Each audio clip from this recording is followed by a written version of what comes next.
میرے نبی دنیا سے جا رہے ہیں، دنیا سے جانے کا وقت ہے، 12 ربیع الاول ہے، پیر کا دن ہے، 7 جون ہے، 11 ہجری 633 عیسوی۔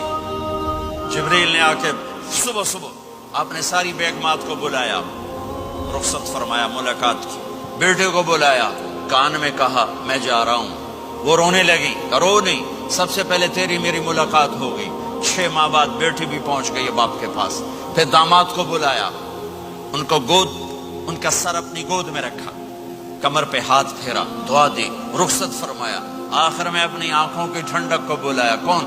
حسن اور حسین، کہ میری آنکھوں کی ٹھنڈک حسن اور حسین، میرے جنت کے پھول حسن اور حسین۔ یوں لیا اور ساتھ ہی آنسو ٹپ ٹپ ٹپ ٹپ ٹپ ٹپ۔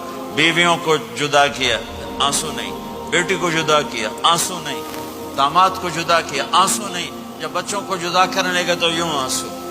ایک کو زہر میں تڑپتے دیکھا، ایک کا کٹا سر نیزے پہ چڑھتے دیکھا تو آنسو رک نہیں سکے، دعا نہیں کی، ہاتھ نہیں اٹھائے، اللہ کی تقدیر کے سپرد کر دیا، اولاد کو ذبح ہونے کے لیے تیار کر لیا کہ کل میری امت اولاد کے پیچھے جھوٹ نہ بولے، رشوت نہ لے، حرام کاروبار نہ چلائے، دھوکہ نہ دے، فراڈ نہ کرے، بچوں کو کہاں سے کھلائیں، بچوں کو کہاں سے پلائیں، کہ یہ میرا حسین کا سر کٹ کے نیزے پر چڑھا ہوا ہے۔ جب سب چلے گئے تو جبریل آ گئے، آپ نے فرمایا کیا ہوا؟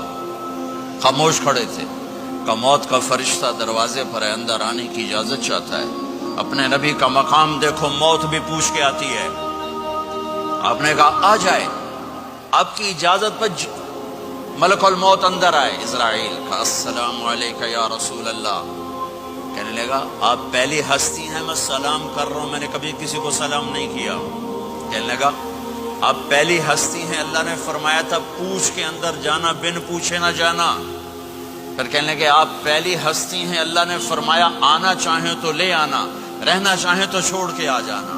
ہاں، یہ وہ دربار رسالت ہے جہاں موت بھی پوچھ کے آتی ہے۔ آپ نے فرمایا میں اجازت دے دوں میری جان نکالو گے؟ کہا جی نکالوں گا۔ آپ نے یوں جبریل کو دیکھا، کیا کہتے ہو، جاؤں یا رہ جاؤں؟ جبریل نے کہا اللہ آپ کی ملاقات کے شوق میں ہیں، فیصلہ آپ کریں گے۔ ہاں یہ بات سنانا چاہتا تھا اگلی۔ آپ نے کہا اچھا جاؤ، پہلے اللہ سے پوچھ کے آؤ میرے بعد میری امت کے ساتھ کیا کرے گا، میرے بچوں کے ساتھ۔ یہ ساری مائیں، میرے بچے میرے بچے میرے بچے میرے بچے۔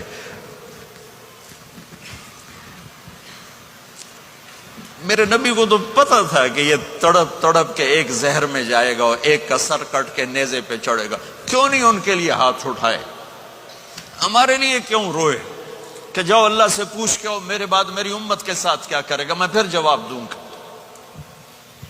جبریل واپس گئے، موت کا فرشتہ کھڑا ہوا ہے، جواب آیا یا رسول اللہ آپ کا رب کہہ رہے ہیں آپ کی امت کو تنہا نہیں چھوڑوں گا، مجھے میرے رب کی قسم جو سن رہا ہے جس نے ہمیں یہاں جمع کیا ہے، سنو میری بات غور سے، اگر میرے نبی یہ سوال نہ اٹھاتے تو آج میں اور آپ بھی بندر خنزیر میں بدل چکے ہوتے۔ میری اور رب کی کوئی رشتہ داری نہیں ہے، اس امت نے وہ سب کچھ کر دیا جو پہلی امتوں نے کیا، لیکن کون ہے جس نے عذابوں کو روکا ہوا؟ وہ میرے نبی کے آنسو، میرے نبی کی آہیں، میرے نبی کی دعائیں، میرے نبی کی فریادیں، میرے نبی کی تڑپ، میرے نبی کا رونا، میرے نبی کا پیٹ پہ پتھر باندھنا، اس نے روک دیا۔ کوئی نبی جاتے ہوئے امت کے لیے نہیں رویا، واحد نبی ہیں جو جاتے ہوئے امت کے لیے روئے، میری امت میری امت میری امت۔